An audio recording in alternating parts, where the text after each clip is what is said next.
This is Chapter 8 Review, Part 3, questions 33 through 43. Let's begin. You see that there's 3 triangles here, so we're going to redraw 3 triangles, looking exactly the same as what I would do. Okay. The very large triangle itself has a side of 12, because these are what the markings look like.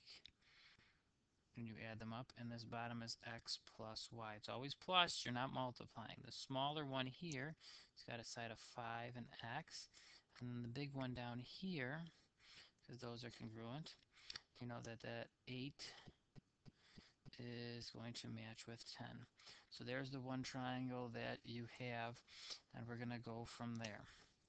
So we'll have 8 is to 5 as 10 is to x, cross multiply, x ends up equaling 6.25.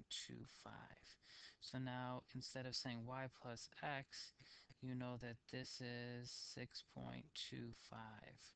So now we can set up 8 is to 12, 8 is to 12 as 10 is to y plus 6.25.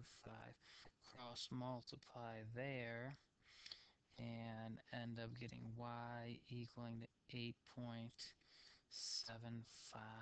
for your answer. So yes, I would recommend getting x before getting y. Same idea in this question here, still 3 triangles. Draw 3 of them, 1, 2, 3. The large one here has 25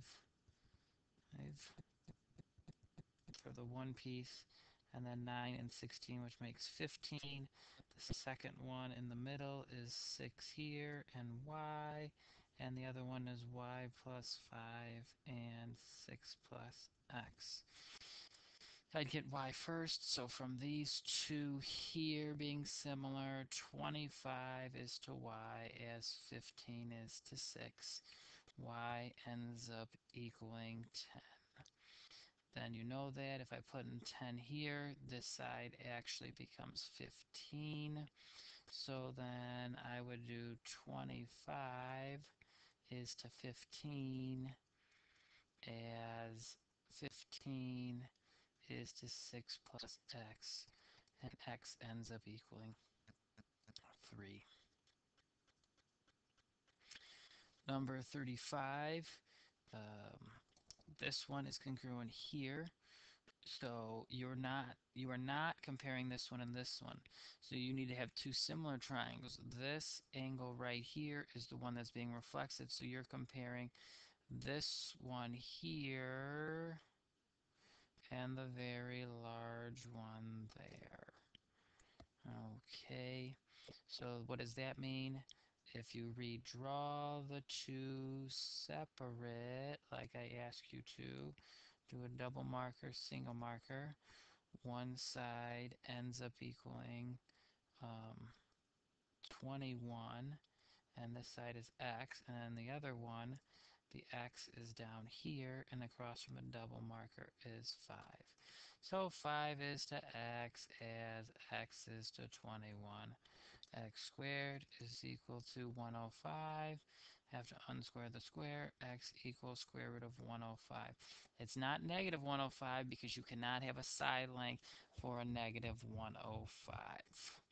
36, mark your angles that are congruent. These are alternating interior angles because of the parallel lines. Redraw your 2 triangles separate. You got these are the markers we're looking at. And the one triangle, 16, 32, and x. And this triangle across from this marker is 12 and x, and I don't have that one. So we can say 12 is to 16 as x is to 32. Cross multiply, and x ends up equaling 24 for our answer. 37. Mark the 2 angles. This angle here Here's your reflexive angle causing the smaller one and the very larger one to be congruent. Draw the two separate triangles like we've been doing. So you got 15 and 12. Don't have this side. Redraw second triangle, double marker, single marker. Across from the double marker is x. Across from the single marker is 5. So this makes this 10. But 10 doesn't match with anything over here. So let's do 12 is to 5 as 15 is to x. Cross multiply x equals 75 over 12, or reduce it to 25 over 4 for an answer. You want NT. NT is what I would call X. You see these two angles are being congruent, so this is the angle bisector rule. So if that's X, this piece right here is 12 minus X because the whole thing ends up being 12. Now set up the angle bisector rule. 6 matches with 14 as X matches with 12 minus X for the setup.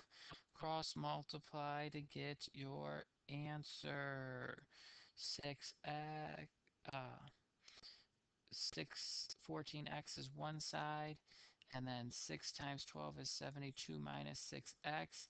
Add 6x over 20x is equal to 72.